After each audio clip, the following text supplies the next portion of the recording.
want to talk to you about decimals on the number line.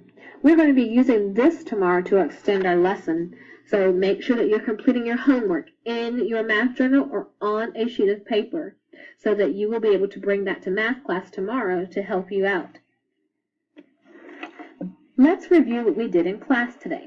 Today we spent time talking about the whole number. That's any number that is to the left of our decimal point. So let's quickly review what we did in class today. When I look at a decimal number, for example, if I were to say 3 and 4 tenths. So I've got 3 and 4 tenths. This tells me that I have 3 ones and 4 tenths. If I were to write this as a fraction, this tells me that I have 3, and I'm actually writing it as a mixed number, 3 wholes, and I have 4 tenths. So I've got 3 wholes and 4 tenths. This is what we worked on in class today, is converting back and forth. I can also have a mixed number that I can write as a decimal. So let's look at an example of that.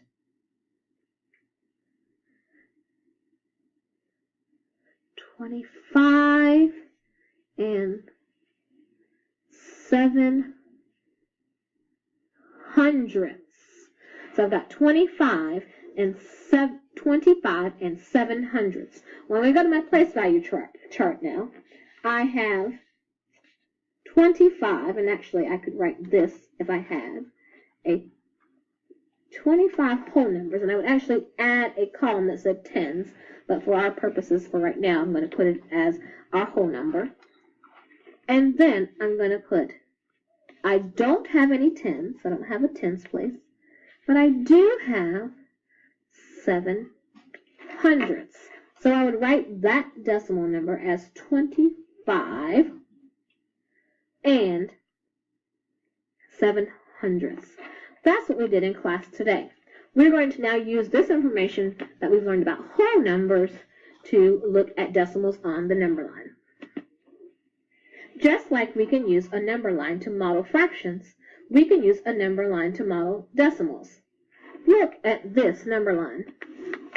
On this number line, we see each tenth is represented as a fraction on the top.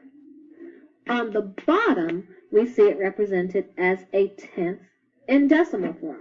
So this number line is showing us that the 1/10 fraction is equivalent to the 1/10 decimal. As you see on the number line, our numbers, our decimals, and our fractions are between 0 and 1. So in this case, we're not dealing with a whole number, we're dealing with a number that's a tenth. We can also add a whole number. Let's look at this number line. On this number line, I can have, so if you look at this number line, I've got several decimals that I've already written. I've got 6.1 right here. This would be 6.2. And then we have 6.3. Because I have gone past my whole number of 6, so now I'm counting in tenths. I have 6.1, 6.2, 6.3. Okay? I want you to pause the video in just a moment, and I'll say pause. When you pause the video, I want you to write on your homework paper for question number 1, what decimal would I write next on this number line? On your homework paper for question number 1, I want you to write down the answer to the following question. What decimal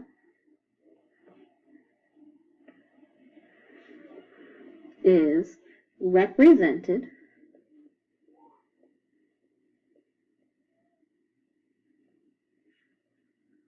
by letter A? Answer that question in your journal right now. Pause the video as you write that down. If you said 6.4, you would be correct. That is the next decimal place on my decimal number line. Here is another number line. What I'd like for you to do for the next questions on your homework, so that would be question number 2, question number 3, question number 4, and question number 5. Okay? I want you to look at this number line and write the decimals that are represented by the number line for letters A, B, C, and D. Pause the video as you write these down. We are going to check these tomorrow in class. So the answers will not be given in the video. We will go over these tomorrow in class. Here is another number line. I can look at this number line and see that the two whole numbers that are on this number line are the whole numbers 3 and 4. So in between, I know those numbers are going to be decimals because decimals are part of a whole. Sometimes I have to be able to look at a decimal and be able to round it to the nearest whole number. Let's look at an example. Represented here, I have the decimal 3.6. Now I've got to figure out what's the closest whole number that 3.6 is closest to.